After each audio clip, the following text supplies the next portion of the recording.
nên thôi ngàyនេះដែរក៏ដូចជាវីដេអូថ្មីមួយនេះដែរយើងនឹងជជែកគ្នាបន្តទៀតបាទតាក់ទងមួយរបៀបនៃការមើលនៅហេងហ្នឹងធ្វើការបែងចែកលក្ខណៈបែបណាដែរ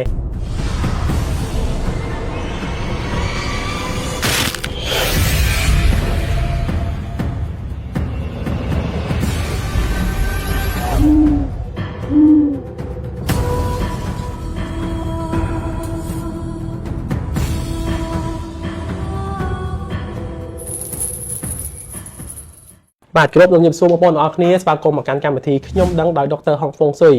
បាទប្រធានបទរបស់យើងគឺបន្តពីវគ្គមុនគឺតាក់ទងជាមួយនឹងនៅហេងហើយកាលពីវីដេអូឃ្លីបមុនយើងទាំងអស់គ្នាបានដឹងហើយអំពីអត្ថន័យនៃពាក្យថានៅហេងបាទដោយឡែកសម្រាប់នៅថ្ងៃនេះដែរក៏ដូចជាវីដេអូថ្មីមួយនេះដែរយើងនឹងជជែកគ្នាបន្តទៀតបាទតាក់ទងមួយរបៀបនៃការមើលនៅហេងហ្នឹងធ្វើការបែងចែកលក្ខណៈបែបណាដែរអញ្ចឹងសំណួរនេះនឹងបកគោជូនទៅកាន់អ្នកគ្រូរដ្ឋហើយគាត់ធ្វើការបកស្រាយជូនបងប្អូនអរគ្នាបាទសូមអញ្ជើញអ្នកគ្រូចាអរគុណចំពោះការបន្តក្នុងវគ្គ2នេះសង្ឃឹមថាបងប្អូនបានយល់ខ្លះហើយនៅក្នុងវគ្គ1ចានៅក្នុងវគ្គនេះដូចជាខាងពិធីករបានសួរអញ្ចឹងថាតើយើងបែងចែកមុខមនុស្សទៅតាមរបៀបណាខ្លះក្នុងការអានងៅហេង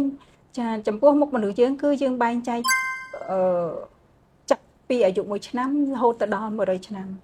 ចាគឺមានន័យថាក្នុងមួយឆ្នាំយើងគិតថាវាមានវ័យចររបស់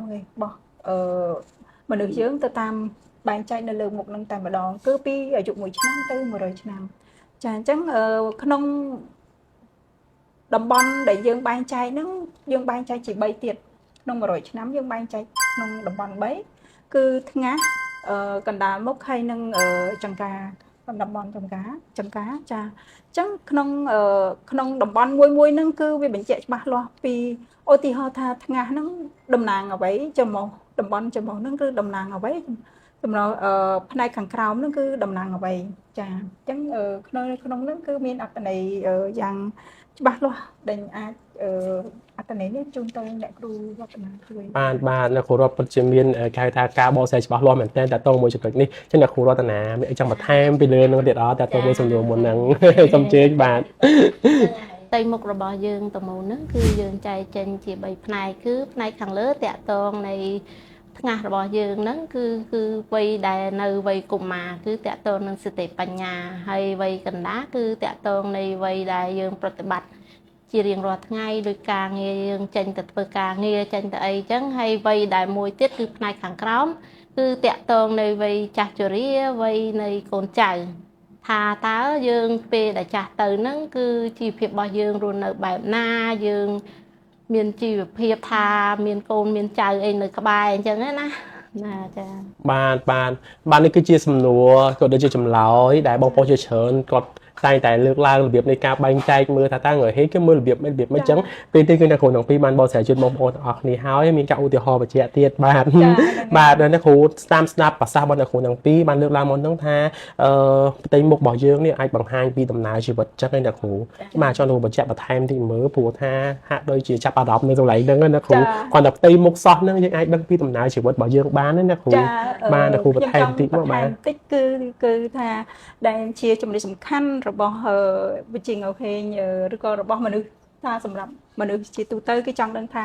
គេតែងសួរមកអតិថិជនតែងសួរខ្ញុំជាច្រើនថាជួយមើលមុខគេមើលតើមុខគេនឹងអាចថ្ងៃក្រោយខ្លាចជាសិទ្ធិអត់អូ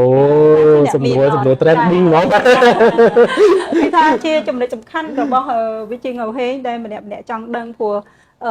ហេរញ្ញវត្ថុឬក៏លុយហ្នឹងគឺសំខាន់ណាស់សម្រាប់ជីវិតម្នាក់ចាអញ្ចឹងចំណុចសំខាន់ដែលខ្ញុំចង់លើកឡើងហ្នឹងគឺនៅត្រង់ច្រមុះរបស់មនុស្សចាបាទអញ្ចឹងវានឹងមានលក្ខណៈថាហេតុអីបានយើងថាមនុស្សនឹងជាសិទ្ធិគឺបង្ហាញនៅកន្លែងណាខ្លះហើយមួយទៀតនៅលើផ្ទៃមុខមនុស្សនឹងមុននឹងយើងវាតម្លៃថាមនុស្សនឹងជាសិទ្ធិគឺមិនមែនតែចំោះមួយគឺត្រូវមានកន្លែងផ្សេងទៀតដែលយើងត្រូវយកមកគប់ផ្សំគ្នាក្នុងការវាតម្លៃចាគឺជាចំណុចសំខាន់មួយគ្រាន់តែលើកឡើងឲ្យបងប្អូនចាប់អារម្មណ៍កាន់តែខ្លាំងចំពោះវិជាងហេងថាវាអស្ចារ្យប៉ុណ្ណាចាបាទមិនឃើញចៅអារម្មណ៍ថាអ្នកគ្រូមានប្រសាសន៍មកមើលមកចំពោះខ្ញុំបដាប្រហែលជាសទ្ធិមើលទៅអូនិយាយលេងសើចអ្នកគ្រូណាបាទបងប្អូនទាំងអស់គ្នាបាទអូខេប្រសាសន៍របស់អ្នកគ្រូលើកឡើងមិនគឺខ្ញុំមានអារម្មណ៍ថាខ្ញុំស្ដាប់មើលទៅគឺជាមានអារម្មណ៍ថា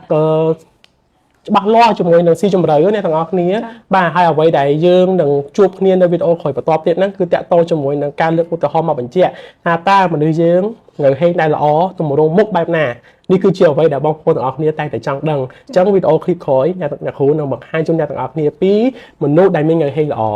ជម្រាបវីដេអូក្រោយ វគ្គសិក្សាសួនកងតាក64ខួយចាប់ផ្ដើមចូលរៀននៅថ្ងៃទី2 ទី3ឧសភាឆ្នាំ2026នេះ